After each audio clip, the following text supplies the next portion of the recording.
Video শুরুর আগে তোমরা ঝটপট জানিয়ে দাও তোমরা কে কে কোথা থেকে দেখছো, আর জানাতে ভুলো না আমাদের গল্প তোমাদের কেমন লাগছে।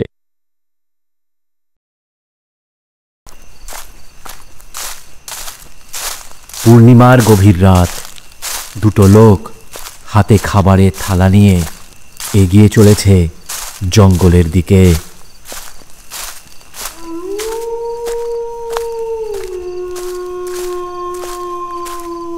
মনে খুব আনন্দ হচ্ছে রে বলাই। ব্রহ্মদেবতা আজ আমাদের হাতে প্রথম অন্ন গ্রহণ করবেন। ঠিক কইছিস নে তাই, আজ বড় পুণ্যের দিন। ঠাউর গো ঠাউর, আমাদের এই গ্রামকে ভালো রেখো গো। ওই তো পাখি পুকুর দেখা যাচ্ছে, পা চালিয়ে চল নে তাই, চল চল। কিছু সময় চলার পর নেতাই ও বলাই দুজনে এসে পাকশি পুকুরের কাছে উপস্থিত হয়। পুকুরটি অন্যান্য সাধারণ পুকুরের থেকে একেবারেই আলাদা। পুকুরের পাশেই একটা বড় বটগাছ। গাছটার বয়স যে অনেক তা তার আকার দেখেই বোঝা যায়। আমাদের নিবেদন গ্রহণ করুন দেবতা, গ্রহণ করুন। প্রণাম প্রণাম। একটা বেশ বড় থালাতে রাখা রান্না করা 3টি পাঙাশ মাছ আর দেশি মুরগির মেটে। নে নে, আর থাকিস নে বলাই, আর থাকতে নেই এখানে। চা চা শিখছি, চা। নেতাই ও বলাই গ্রামের পথে রওনা হয়। লোক দুটি চলে যাওয়ার পর হঠাৎ সেখানকার একটি গাছের পেছন থেকে একটা লোক বেরিয়ে আসে। পরনে ময়লা জামা কাপড়। আহা, কি দারুণ খাবার! পাঙাশ মাছগুলো কি বড় বড় বাবা, আর সাথে কি ওরে বাবা দেশি মুরগির মেটে। আমার আজকের রাতের খাওয়াটা দেখছি একেবারেই জমে যাবে। এই গ্রামের লোকগুলো তো খুব বোকা, এত ভালো ভালো খাবার তৈরি করে এখানে রেখে গেল। বাহ বাহ বাহ বাহ, তা বোকা হওয়াই ভালো। চটপট করে আমি ওইগুলো সাবার করে দিই, আর কবে এদিকে আসবো কে জানে। আগে এখানে খেয়ে তো নি, পেটটা ভরুক। সে সবেমাত্র দেশি মুরগির একটা মেটে হাতে তুলে নিয়েছে। ঠিক এমন সময় পুকুরের জলটা যেন কেঁপে উঠল, আর পুরনো বটগাছটার উপরের ডালগুলো দুলে উঠল। কেউ যেন তত্তর করে গাছটার ওপর থেকে নিচে নেমে আসছে। লোকটার হাত থেকে মুরগির মেটেটা মাটিতে পড়ে গেল। কে কে ওখানে? এই, আমাকে কেউ ভয় দেখাচ্ছিস নাকি? হ্যাঁ, আমি আমি বিল্টু চট। আমাকে ভয় দেখানো অত সহজ নয়। আমি কবর দেওয়া মানুষের গয়না চুরি করি, আর আমাকে এখানে ভয় দেখাচ্ছিস? হ্যাঁ, আমি আমি কিন্তু ছেড়ে কথা বলবো না। এরপর লোকটা আর কোনো কথা বলতে পারেনি। গাছ থেকে নেমে আসা সেই রাক্ষসের রূপ দেখে, হিংস্র সেই রাক্ষসের গায়ের রং গাঢ় সবুজ, চোখ দুটো টকটকে লাল, হাতে লম্বা লম্বা নখ। আমাকে আমাকে ছেড়ে দিন, আমাকে ছেড়ে দিন। আমি আমি আমি আমি আমি চলে যাচ্ছি, আমি চলে যাচ্ছি। আমাকে আমাকে ছেড়ে দিন, আমাকে আমাকে ছেড়ে দিন, আমাকে ছেড়ে দিন। আমার ভুল হয়ে গেছে, ভুল হয়ে গেছে। তা পিছনে ফিরে দৌড়াতে গিয়ে দেখে সেই ভয়ঙ্কর রাক্ষস তার মুখের সামনে দাঁড়িয়ে। তারপর আর সেই লোকটার চিহ্নমাত্র দেখা গেল না।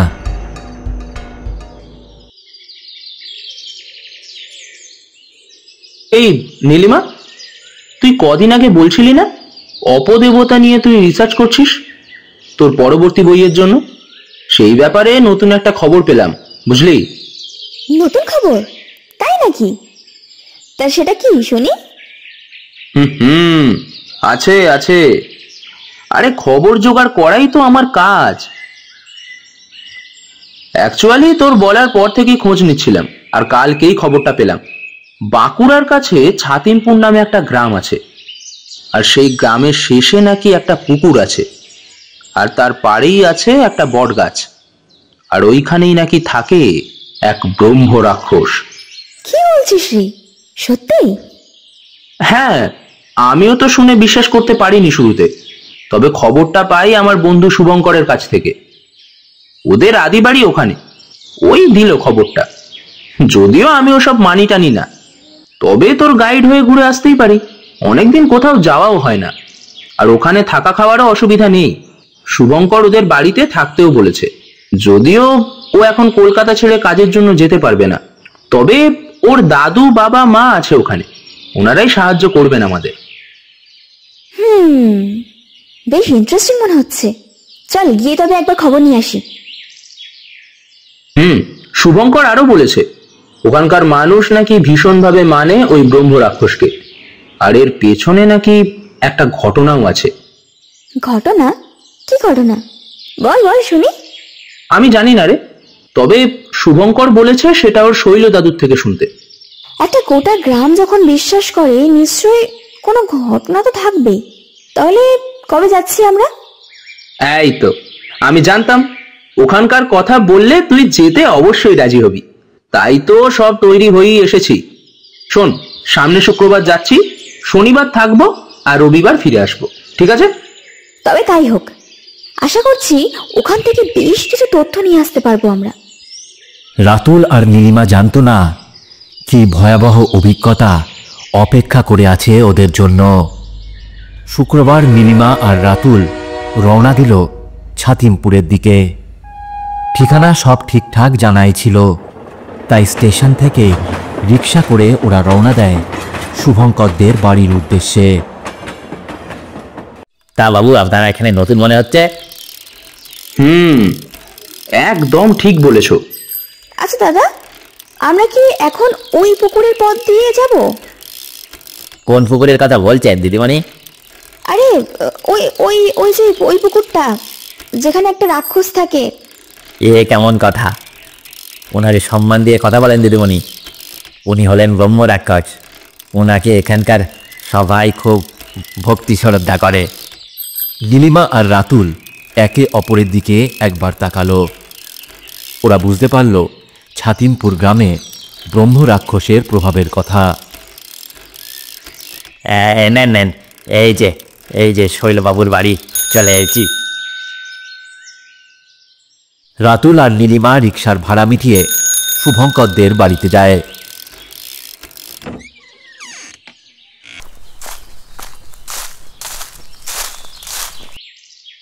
আর তোমরা নীলিমার রাতুল দাদা ভাই তো? হ্যাঁ দাদামশাই। এসো এসো বাবা, ভেতরে এসো। ঘরের ভিতর গিয়ে ওরা হাত মুখ ধুয়ে শুভঙ্করের মায়ের হাতের রান্না খেয়ে শৈলদাদুর সঙ্গে গল্প করতে বসে। আচ্ছা দাদামশাই, শুভঙ্করের মুখে শুনেছি এই গ্রামের পাকশি পুকুর আর পাড়ের বটগাছ নিয়ে একটা ঘটনা আছে। একটু শোনান না আমাদের ঘটনাটা। ও, তা আছে বটে।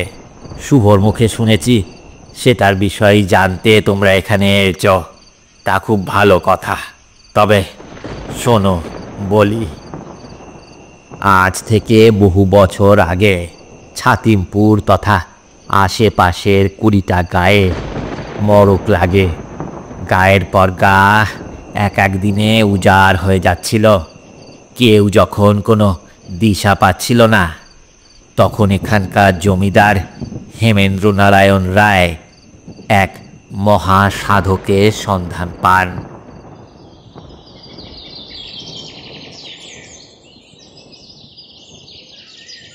বাবা বাবা, আপনি আপনি আমার গ্রামকে এই অবস্থা থেকে রক্ষা করুন বাবা, রক্ষা করুন। চিন্তা করিস না, চিন্তা করিস না। শুধু বল তোর গ্রামে এমন কোনো জায়গা আছে যেখানে একটা পুকুর আর তার কাছাকাছি একটা কোনো পুরনো বট গাছ আছে? হ্যাঁ বাবা, হ্যাঁ আছে, আছে, গ্রামের শেষেই আছে। বাহ, খুব ভালো, খুব ভালো কথা।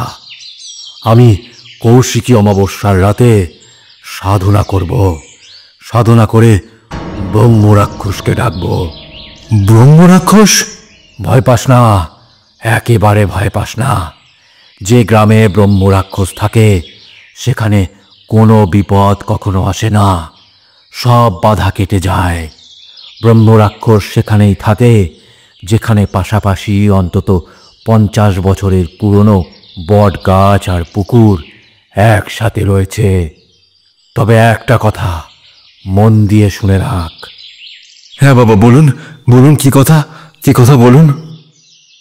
প্রতি মাসের পূর্ণিমার রাতে ব্রহ্ম রাক্ষসকে 3টি পাঙাশ মাছ আর দেশি মুরগির মেটে উৎসর্গ করতে হবে, আর তার থাকার জায়গা হবে সেই বটগাছ।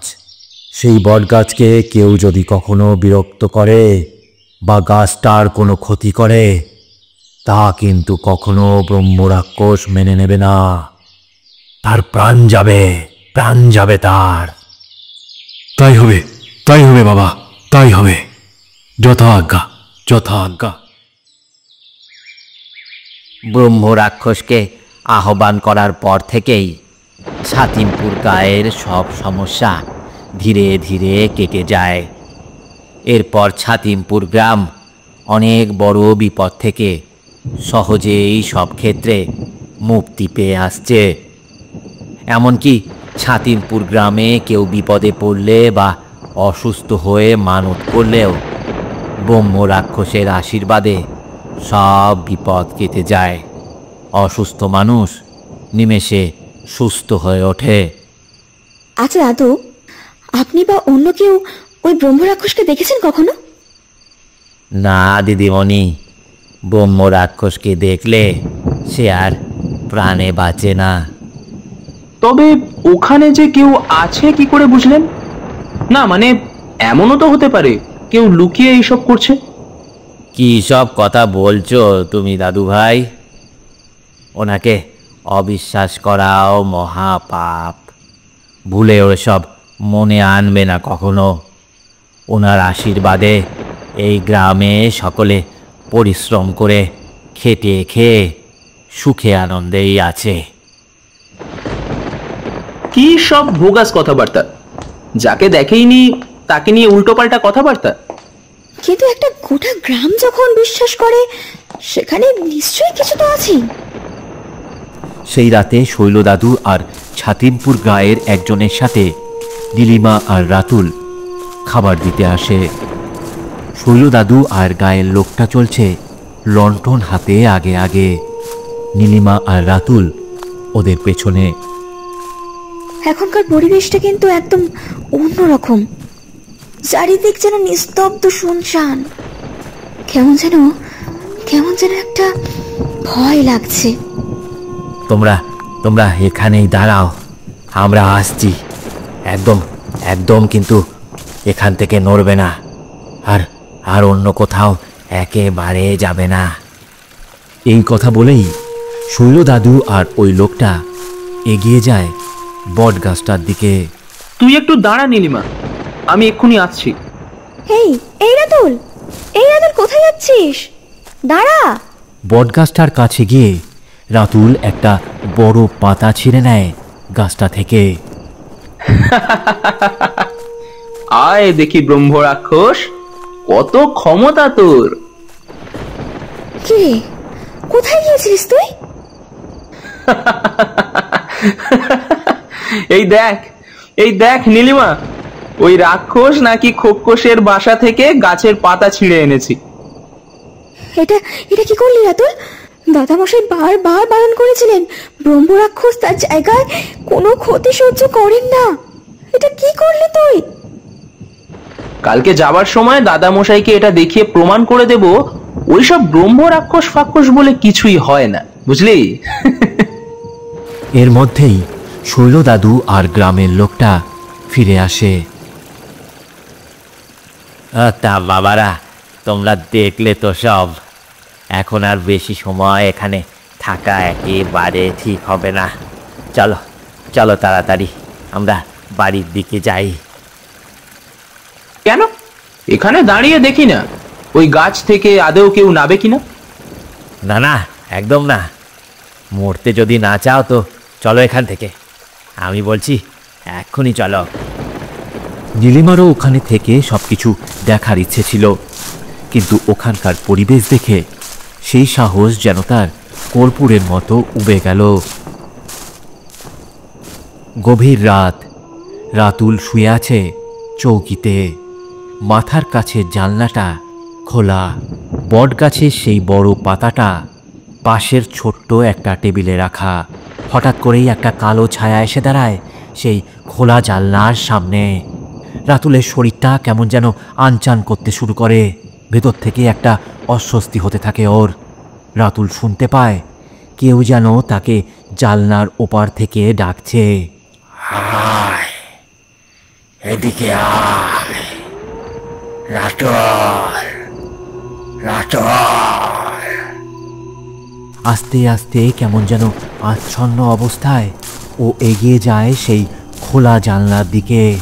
রাতুল জানলার কাছে এগিয়ে যেতেই অন্ধকার ভেদ করে সেই বিকট চেহারার রাক্ষসটা জানলার সামনে এসে দাঁড়ায়। তার চোখে বিকট খিদে, রাগে তার চোখ দুটো যেন আগুনের মতো জ্বলছে।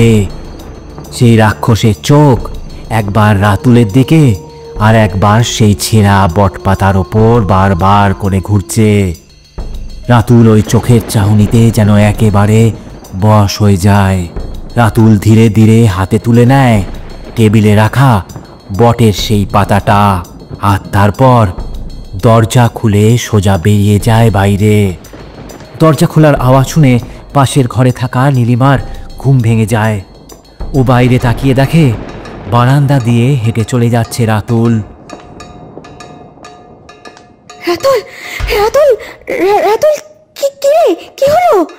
এত রাতে কোথায় যাচ্ছিস? ওদিকে যাস না, যাস না রাতুল, দাঁড়া। কোথায় যাচ্ছিস? আমাকে ডাকছে। কোথায় কোথায় কে ডাকছে তোকে? যাস না, যাস না রাতুল, রাতুল, রাতুল, দাঁড়া রাতুল। ওই তো জানলার কাছে আছে। সেই ভয়ঙ্কর বিকট চেহারার রাক্ষসকে দেখে ছিটকে ঘরে চলে যায়। তারপর এক দৌড়ে শৈল দাদুর ঘরের কাছে গিয়ে চিৎকার করতে থাকে, দাদু, দাদু, তাড়াতাড়ি দরজা খোলো, তাড়াতাড়ি দরজা খোলো দাদু। এ কি বলো কি দিদিভাই? ওরে ভগবান, কি সর্বনাশ করলো ছেলেটা। আমি বারবার বলেছিলুম ব্রহ্ম রাক্ষস আছে, ওই গাছের ক্ষতি উনি কখনো সহ্য করবে না। ও কিন্তু কোনো কথা শুনলো না। ও রে বাবা। দাদামশাই, দাদামশাই, রাতুলকে বাঁচান, রাতুলকে বাঁচান, দয়া করে রাতুলকে বাঁচান। ফুল্লো দাদু, নীলিমা আর কয়েকজন গায়ের লোক হাতে লণ্ঠন নিয়ে সব ভয় উপেক্ষা করে ছুটে যায় সেই পাকশি পুকুরের দিকে। রাতুল দাদা ভাই, রাতুল দাদা ভাই, রাতুল, রাতুল।